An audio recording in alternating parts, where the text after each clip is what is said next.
जीन्सच्या पॅन्टची हाईट आपल्याला कमी करायची आहे। आता जिथं मार्किंग केलेली आहे तितकी आपल्याला हाईट कमी करायची आहे, पण असं डायरेक्ट न कट करता हे आपण अशा प्रकारे स्टिच मारून करणार आहोत। तर मी आता आपल्याला पॅन्ट तिथे रेडी करायचे जिथे मार्किंग केलेली आहे तिथे। जर आपण त्या मार्किंगवर जर असं पकडून जर स्टिच मारली तर अर्धाच इंच कमी होते, आपल्याला जास्त तेवढं कमी करायचं आहे खालच्या रेषेवर। तर आता वरी एक रेष मी अर्धा इंचाची तुम्हाला कळण्यासाठी मारलेली आहे। इथे जर मारलं तर बघा अर्ध्या इंचाची कमी होते आणि अर्ध्या इंचाची बॉटम आहे ते वाढतं। आता इथं आपण जर केलं तर खाली जी ते दोन रेषा मारल्या त्या खालच्या रेषेच्या ठिकाणी आपलं हे पट्टी येऊन जाते। अशा प्रकारे इथे असं धरून स्टिच मारून घ्यायचे आहे राऊंडमध्ये।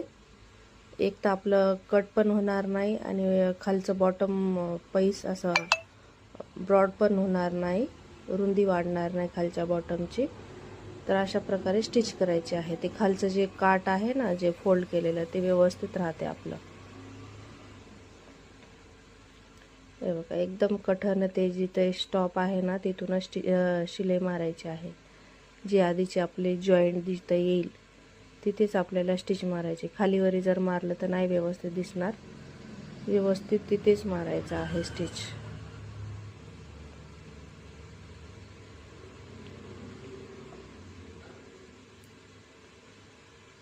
बघा अशा प्रकारे हे पूर्ण स्टिच मारून घेतलेली आहे। फायनल लुक दाखवते तुम्हाला।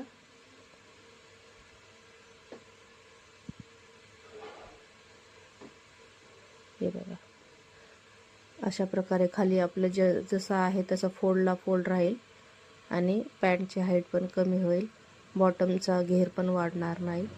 तर अशा प्रकारे पॅन्टची हाईट कमी केलेली आहे। व्हिडिओ आवडला असेल तर लाईक शेअर सबस्क्राईब करा।